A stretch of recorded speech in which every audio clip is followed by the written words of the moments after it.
começando aqui pela Rádio Universitária o programa Intercampus. Eu sou Ana Flávia Pereira e você pode acompanhar nossa programação pelo rádio na frequência 870M, pela internet no site radio.ufg.br ou pelo aplicativo Minha UFG.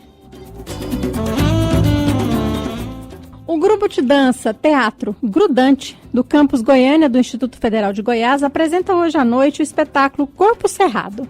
A apresentação será a partir das 7 horas no Teatro do Campus Goiânia do IFG e a entrada é franca. O campus do IFG, aqui em Goiânia, fica na Rua 75, número 46, no centro, ao lado do Parque Mutirama. O espetáculo Corpo Cerrado traz para o palco a relevância do bioma cerrado para a construção de identidade do povo em que nele vive. O grupo responsável pela apresentação, o Grudante, criado em 2016 como projeto de ensino do Campus Goiânia, do Instituto Federal de Goiás. O Grudante se define como um espaço de experimentação e formação inicial em dança, com foco em processos de investigação cênica que dialogam com o cotidiano e com o campo vivido. Atualmente, o grupo é formado por alunos e ex-alunos de diferentes cursos e modalidades de ensino do Campus Goiânia do UFG, sob direção da professora Renata Bastos. Ouça o Intercampus também pela internet no site da Rádio Universitária ou pelo aplicativo Minha UFG.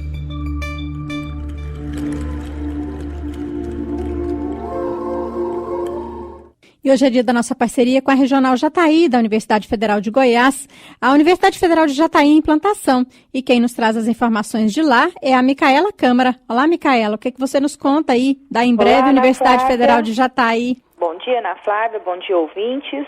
Então, mais uma semana bem produtiva para a nossa regional, UFJ em implantação. Na última semana, o diretor da regional, o professor Américo, junto com o deputado estadual José Carapô, estiveram em reunião com os diretores da Enel. Na oportunidade, foi agilizada uma parceria de um projeto de eficiência energética. Esse projeto visa a troca de 73 aparelhos de ar-condicionado e de mais de 8 mil lâmpadas por luminárias de LED, além da implantação de uma usina fotovoltaica. Esse projeto, Ana Flávia, é de autoria da professora Cecília de Castro Bolina, que faz parte da Comissão de Eficiência Energética da nossa regional, do engenheiro eletricista do CEINFRA, Caio José Fernandes Póvoa, e da Anexo Energia, tendo por objetivo a substituição total do sistema de iluminação e do sistema de condicionamento atuais por novos modelos. Esses novos modelos são mais eficientes e proporcionarão uma redução significativa no consumo de energia elétrica, um amplo projeto de iluminação, o condicionamento ambiental e a produção de energia renovável.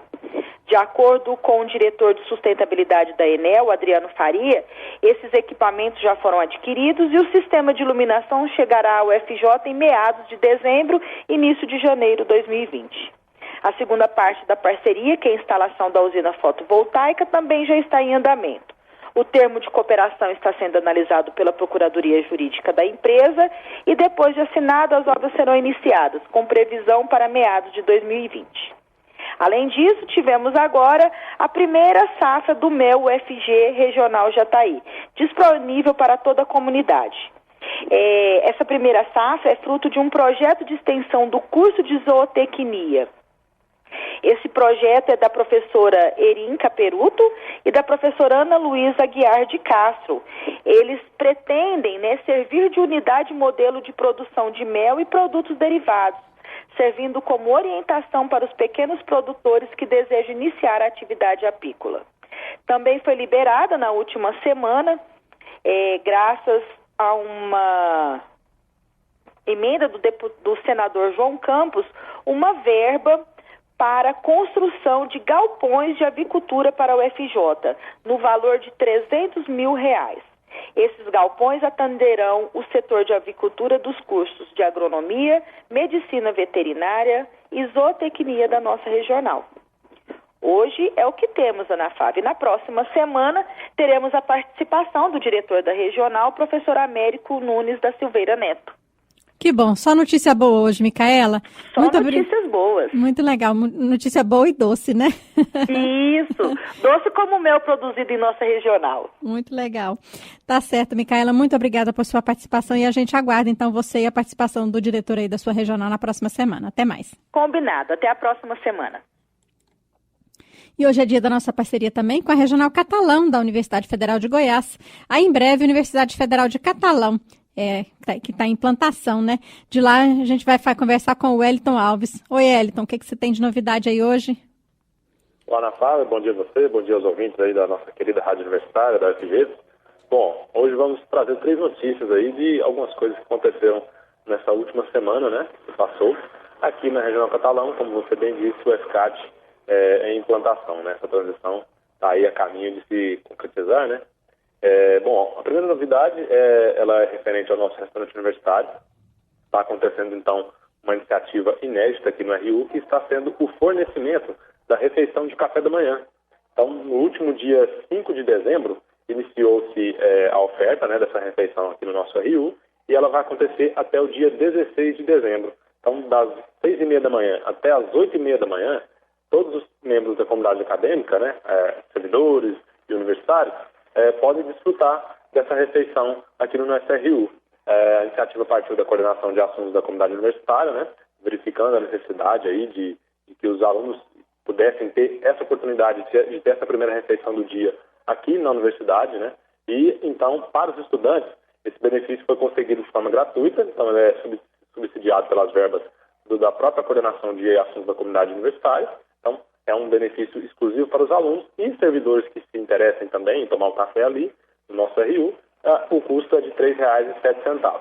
Então, essa primeira refeição do dia sendo ofertada aqui no nosso RU. A SECOM, como eu disse, fez todo um estudo, né, verificando a questão nutricional dessa primeira refeição e como isso impactava na vida do universitário, né, que tem que chegar aqui muitas vezes 7 horas da manhã para ter ali sua primeira aula e precisa estar em um organismo e as energias, né, reservadas para começar bem o dia. Então, analisando tudo isso e depois também uma movimentação muito importante, tanto financeira quanto orçamentária, a SECOM conseguiu viabilizar, então, de forma provisória, no primeiro momento, está sendo um serviço realizado em caráter experimental, né,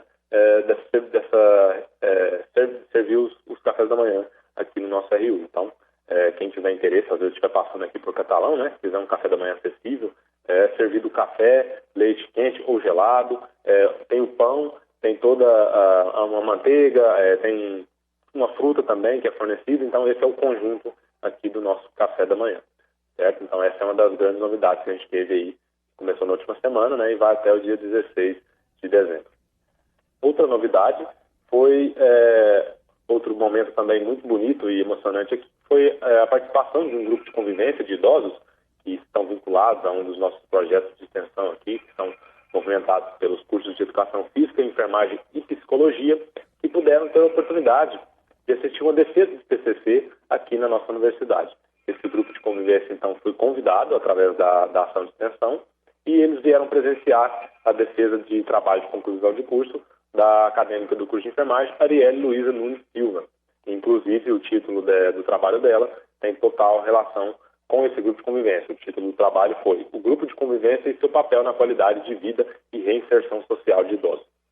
Essa oportunidade, então, que eles tiveram, foi um grupo de 16 idosos, eles estiveram presentes aqui, então, para assistir essa defesa de TCC, e isso ressaltou, então, o reconhecimento que deve haver em relação ao conhecimento que o pessoal da terceira idade possui.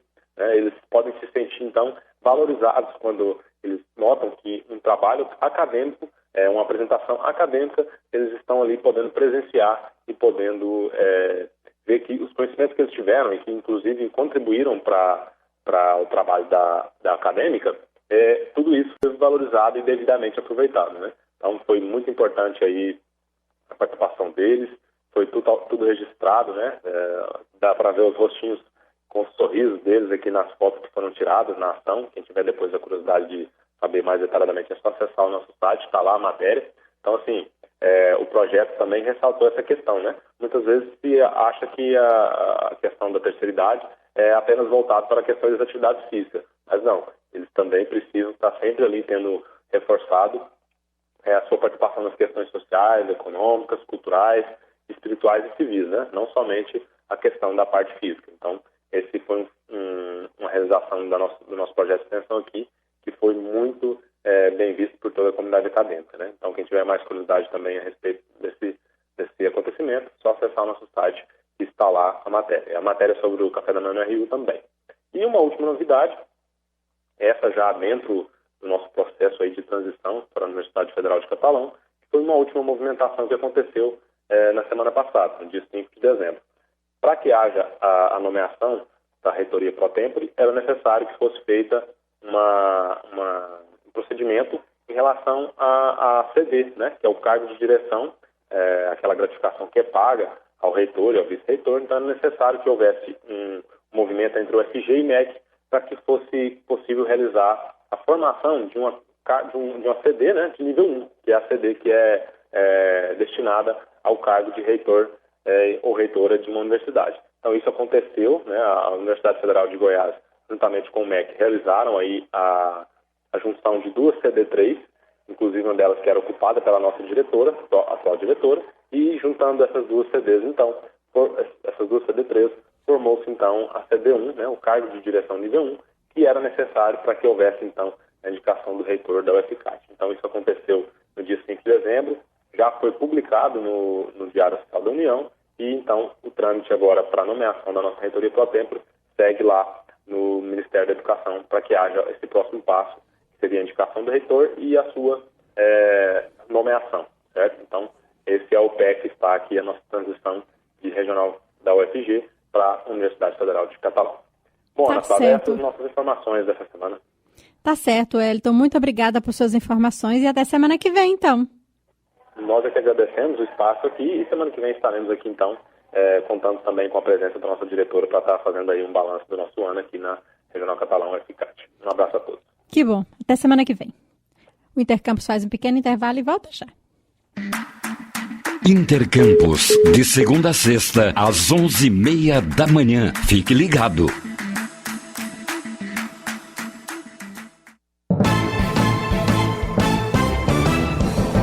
Fake News.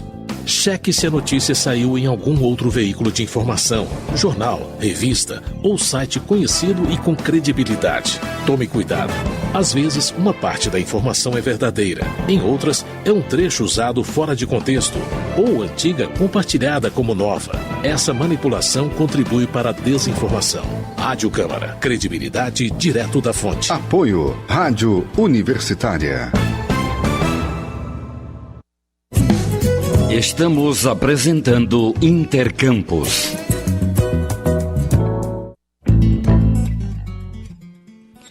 O último relatório do PISA, a sigla em inglês aí do Programa Internacional de Avaliação de Estudantes, esse relatório referente aí a 2018, indica que a educação brasileira melhorou em relação à edição anterior da pesquisa realizada em 2015. As notas dos estudantes brasileiros foram melhores nos quesitos leitura, matemática e ciências, áreas avaliadas aí pelo PISA. Mesmo assim, o Brasil segue entre as nações em pior situação, bem abaixo da média dos países da Organização para a Cooperação e o Desenvolvimento Econômico, a OCDE. O PISA avalia o desempenho escolar de crianças e adolescentes de até 15 anos de idade e em 79 países ou regiões. Os 600 mil alunos que fizeram a prova para essa edição representam um universo aí de 32 milhões de estudantes. No Brasil, são 11 mil estudantes que participaram aí da avaliação do PISA. E para comentar com a gente aí esses índices, né, desse relatório e também sobre o quadro educacional brasileiro, nós convidamos o professor titular da Faculdade de Educação da Universidade Federal de Goiás, o professor João Ferreira. Ele também é ex-presidente da Associação de Políticas e Administração da Educação. Ele conversou com o jornalista Delfino Neto. Vamos acompanhar a entrevista. Olá, professor. Obrigado por atender o convite da Rádio Universitária. Eu que agradeço o convite. Professor, o desempenho de alunos brasileiros foi considerado aí estacionado em relação à última década e ainda distante de um salto de qualidade em relação a outros países da OCDE. Por que isso acontece, professor? Olha, nós vimos melhorando, né, sobretudo até 2010, no exame do PISA, e víamos dando saltos significativos, né, no IDEB, que foi um índice criado pelo governo brasileiro e também tendo boa avaliação de maneira geral, né, em algumas provas. Mas, de algum tempo para cá, nós começamos a verificar esse estacionamento, né, como está sendo mencionado na mídia, né?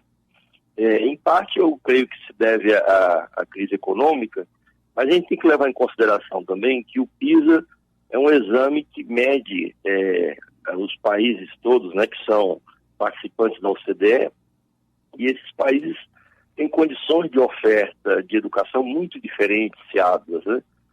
Você tem muitos desses países, sobretudo desenvolvidos, que têm educação de tempo integral, que têm professores muito bem qualificados, que têm escolas muito bem estruturadas do ponto de vista da infraestrutura, dos equipamentos, das condições didáticas de ensino, né? Professores valorizados. Então é muito difícil também você medir a situação do Brasil, em geral, com sistemas de ensino muito desiguais, né? Num país bastante grande como é o nosso, né? Um país bastante desigual, com a jornada escolar de 4 horas e meia, com países desenvolvidos que têm normalmente 7, 8, 9 horas, né, de jornada escolar, e com condições de ensino muito mais adequadas do que nós temos. O nosso déficit histórico ele precisa ser corrigido. E nós tínhamos aprovado o Plano Nacional de Educação, né, que visava estabelecer minimamente essas condições para o país inteiro, na sequência, para criar um Sistema Nacional de Educação, estabelecer um custo-aluno-qualidade, né, para que a gente não tivesse uma diferença tão grande entre a oferta de ensino, por exemplo, no estado do Piauí, no Paraná, e mesmo nos municípios que são muito diversificados, né, em termos da oferta. Eu acho que isso, de maneira geral, explica um pouco essa situação ainda muito ruim do Brasil no PISA, né? Que é um exame que mede, como eu disse, coisas, mede de maneira igual países e realidades que são muito diferentes. O senhor mencionou aí sobre as realidades. A gente separou algumas informações aqui, até para o ouvinte que não está familiarizado com esse dado. O resultado do PISA é referente a 2018. O PISA é feito a cada 3 anos. Então, a comparação de 2018 é feita com 2015. Nessa comparação de 2018 em relação a 2015, o Brasil melhorou 6 pontos em leitura, 7 pontos em matemática e 3 pontos em ciências. No entanto, o Brasil está muito atrás. São 79 países e o Brasil ficou na posição de número 70 em matemática, na posição de número 57 em leitura e na posição de número 66 em ciências. O Brasil ficou com um total de 413 pontos, a Colômbia 412 e a Argentina 402, né, na média geral. A gente sabe que o Chile, por exemplo, o Chile e o Uruguai, principalmente o Uruguai, é um país bem menor que o Brasil, bem menor mesmo. Um estado do Brasil, talvez a Bahia, seja maior que o Uruguai inteiro. E o senhor fez aí a comparação das nossas grandes diferenças, às vezes o Piauí, o Paraná. O Brasil é um país muito grande, mas mesmo assim é a 8ª economia do mundo e está atrás de países com economia um pouco menor. Como é que explica essa situação, esse descompasso? É verdade, né? Se você pega a população em idade escolar no Brasil, ela é praticamente a população da Argentina inteira, né? E se você pega a idade escolar, um país de pouco mais de 5 milhões de habitantes do Uruguai, a população em idade escolar ela é muito menor, né? Ela talvez não se compare à rede pública no estado de Goiás. Então é claro que os problemas que nós temos são muito maiores do que países tão pequenos, né, que podem concentrar um pouco mais, né, o seu investimento e equacionar realidades que são muito mais simples, talvez, de equacionar, né? E, como eu disse, as assimetrias, né, as desigualdades no Brasil são enormes, são históricas. E elas são regionais também. Se você compara a região Nordeste com a região Sul, há uma distância abissal entre uma região e outra, né? Então, isso vale para a região Centro-Oeste, para a região Norte. Em cada uma dessas regiões é porque o exame não sai por região, ele pega uma amostra do país. Mas a gente consegue ver isso nas provas, nos exames de larga escala, no IDEB, quando é aplicado no país como um todo.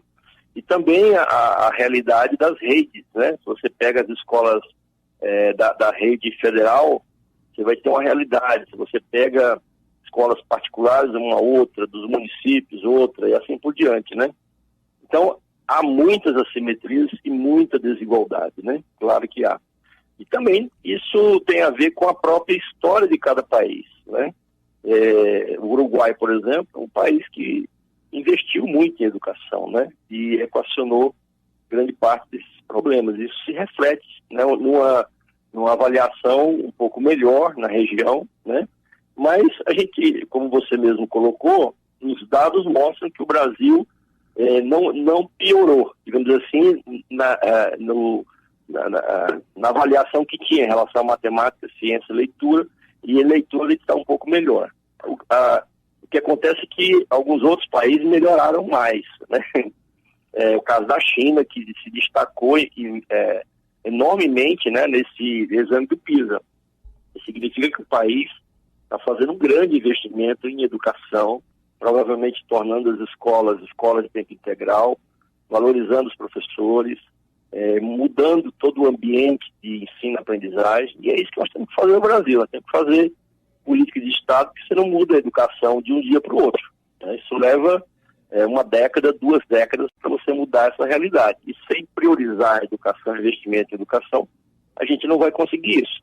As variáveis que interferem na qualidade do processo de ensino-aprendizagem, nós conhecemos. É o professorado, é o currículo, é a avaliação, é a boa gestão da escola, é o financiamento direto, é o financiamento indireto, é a gestão das redes, do sistema de ensino, é o partilhamento de recursos, porque a União tem mais recursos do que os estados, e os estados têm mais recursos do que os municípios, e a atribuição dos municípios é muito grande, né, face ao volume de recursos que dispõe.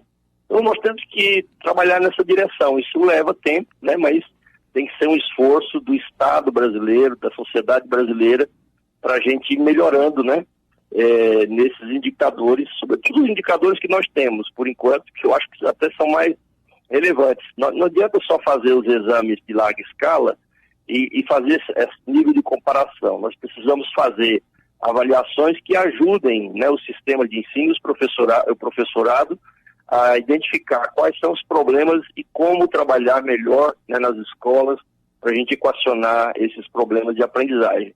Porque o mais prejudicado é o aluno, né, o estudante que está ali no dia a dia e que precisa se apropriar desse, digamos assim, desse capital cultural, né, que vem no pacote dos conteúdos, mas também da socialização que acontece no âmbito da escola, para se inserir melhor e de maneira mais qualificada na vida cidadã, na vida profissional e social, de maneira geral. O senhor fez referência a investimento. Está certo que o resultado do PISA foi relacionado a 2018, mas nós estamos agora já no final de 2019, o primeiro ano do governo Bolsonaro. Qual que é a avaliação que o senhor faz da pasta da educação, da área da educação de uma maneira geral, nesse ano, e quais que são as expectativas para 2020? Olha, a avaliação eu diria que não é positiva, né? Nós tivemos muitos cortes na educação, tivemos a descontinuidade de vários programas que eram programas importantes para a gente continuar avançando, né?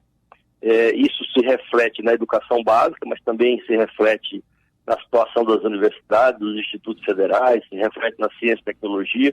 A gente vê uma diminuição de recursos, né? Tanto para o sistema de ensino, como também para as instituições de maneira geral.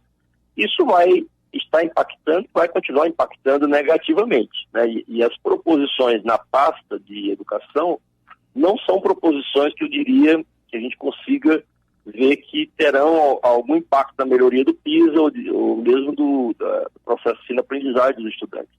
Basicamente, o que o governo tem proposto nesse ano as escolas cívico-militares, né, alguns exemplares que seriam implantados no país, né, a partir do ano que vem. A proposição que está no Congresso sobre a educação no lar, que também não vai resolver os problemas de quase 50 milhões de matriculados no país, né, e que, aliás, os alunos passam a estudar em casa e não nas escolas.